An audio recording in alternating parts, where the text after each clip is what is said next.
3 दिसंबर 1971 को पाकिस्तान ने भारत के पश्चिमी सीमा पर कई खतरनाक हमले किए।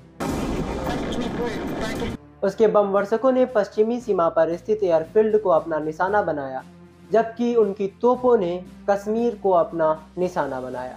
पाकिस्तान ने ये हमले क्यों किए, इसे जानने के लिए आइए हम इतिहास में थोड़ा पीछे चलते हैं और जानते हैं पाकिस्तान के 1970 के आम चुनावों की कहानी।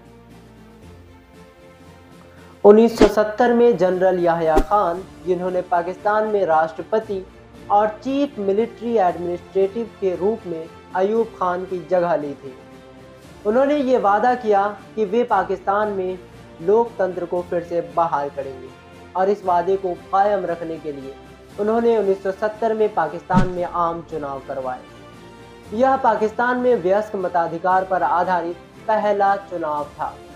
इस चुनाव में पूर्वी पाकिस्तान, जो कि अधिक जनसंख्या वाला क्षेत्र थी, को पश्चिमी पाकिस्तान की तुलना में ज्यादा सीटें दी गई। दोस्तों, इसी समय पश्चिमी पाकिस्तान में जुल्फिकार अली भुट्टो की लीड वाली पाकिस्तान पीपुल्स पार्टी एक इम्पोर्टेंट पार्टी थी, जबकि पूर्वी पाकिस्तान में शेख मुजीबुर रहमान के लीड में आवामी लीग एक बहुत ही ज़्यादा खास पार्टी थी। पूर्वी पाकिस्तान के प्रमुख प्रवक्ता शेख मुजीबुर रहमान का सैनिक शासकों के द्वारा दमन किया गया। इस बार पाकिस्तान के लोग काफ़ी ज़्यादा नाराज थे, क्योंकि उनके नेता और उनकी भाषा बंगला का दमन किया गया। दिसंबर 1970 में चुनाव कराए गए और इस चुनाव में पश्चिमी पाकिस्तान में पाकिस्तान पीपुल्स पार्टी ने बहुमत हासिल किया, जबकि पूर्वी पाकिस्तान में आवामी लीग ने बहुमत हासिल किया। जनरल याह्या खान को यह बात मंजूर नहीं थी कि नेशनल असेंबली पूर्वी पाकिस्तान के बहुमत वाली हो, और साथ ही साथ पश्चिमी पाकिस्तान के शासकों को भी इस बात का डर था कि पूर्वी पाकिस्तान के नेतृत्व में लिखी जाने वाली संविधान पर हिंदू अपना प्रभाव छोड़ सकते हैं। याह्या खान ने जुल्फिकार अली भुट्टो की मदद से नेशनल असेंबली को स्थगित कर दिया।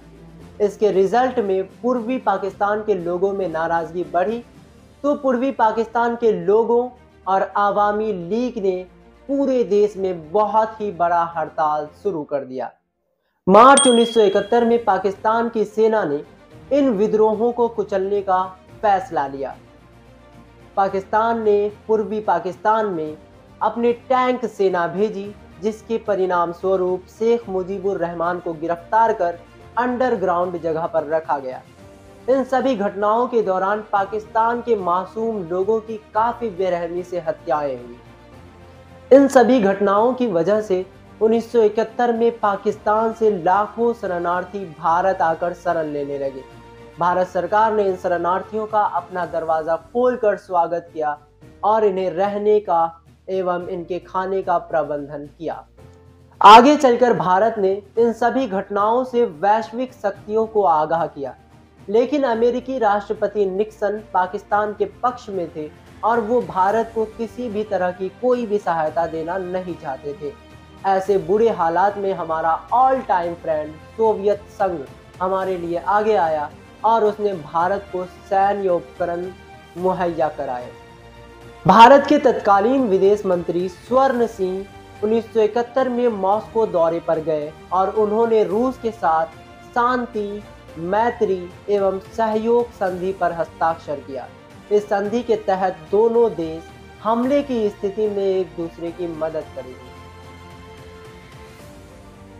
1971 के समर्स तक भारत सरकार यह फैसला कर चुका था कि वह इन सिचुएशंस को एक्टिवली हैंडल करेगा, तो भारत इन हालातों में कूद गया और उसने बांग्लादेश के गुरिल्लाओं को प्रशिक्षण देना शुरू किया। इन गुरिल्लाओं को मुक्ति वाहिनी के नाम से जाना गया।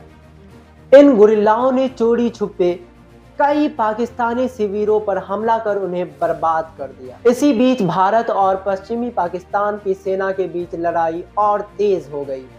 3 दिसंबर 1971 को पाकिस्तान ने भारत पर हमला कर दिया। उनके बम वर्षकों ने पश्चिमी सीमा पर स्थित एयरफील्ड को अपना निशाना बनाया और उनकी तोपों ने कश्मीर पर हमला कर दिया। ऐसे हालातों में जनरल सैम मानेकशॉ, जिन्हें सैम बहादुर के नाम से भी जाना जाता है, दोस्तों आपको मालूम होगा कि हाल ही में इनकी लाइफ स्टोरी पर एक बायोपिक फिल्म बनाई गई जिसमें इनका किरदार विक्की कौशल ने बखूबी निभाया है। खैर, अगर आपको जनरल सैम बहादुर की लाइफ स्टोरी पर एक सेपरेट वीडियो चाहिए तो आप बस एक कमेंट कर दें, मैं ज़रूर बना दूंगा। फिलहाल कहानी में आगे बढ़ते हैं। जनरल सैम बहादुर ने व्यापक कार्रवाई की। भारतीय नौसेना को पहली बार युद्ध में शामिल किया गया और उसे कराची की ओर रवाना किया गया। General SN. कोहली के नेतृत्व में नौसेना ने कराची पर सफल हमला किया और यह मुठभेड़ इस तरह से आमने सामने की लड़ाई में तब्दील हो गई। दोस्तों, इन सभी बातों में यह बात ध्यान देने के लायक है कि भारत सरकार अपने स्वदेशी हथियारों के निर्माण के साथ साथ अपनी आर्मी को मॉडर्नाइज्ड भी कर चुकी थी। पाकिस्तानी आर्मी कहीं भी किसी भी मामले में भारतीय आर्मी के सामने टिक नहीं सकती थी।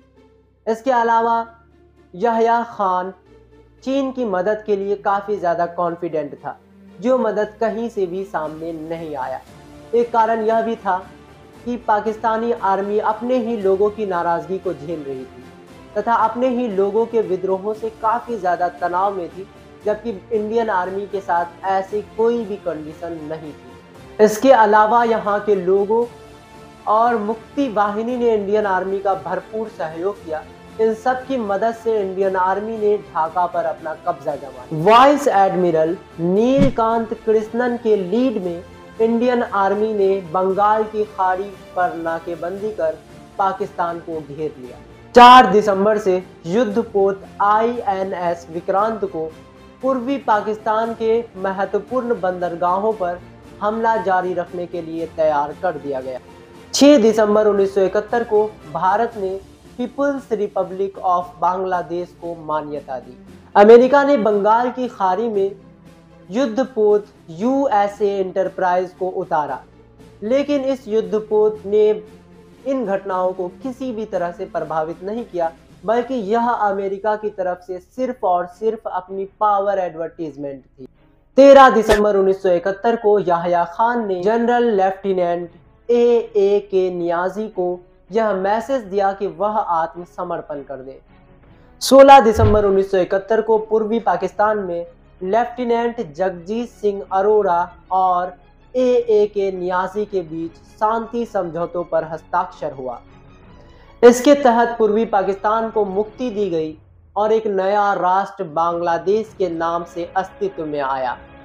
जनरल मुजीबुर रहमान को रिहा किया गया और उसे बांग्लादेश की कमान सौंपी गई। 16 दिसंबर 1971 वह दिन था जब इंदिरा गांधी ने रेडियो पर युद्ध विराम की घोषणा की और इसके अगले ही दिन 17 दिसंबर 1971 को पाकिस्तान ने भी युद्ध विराम की घोषणा की। इसके बाद यह युद्ध थम गया।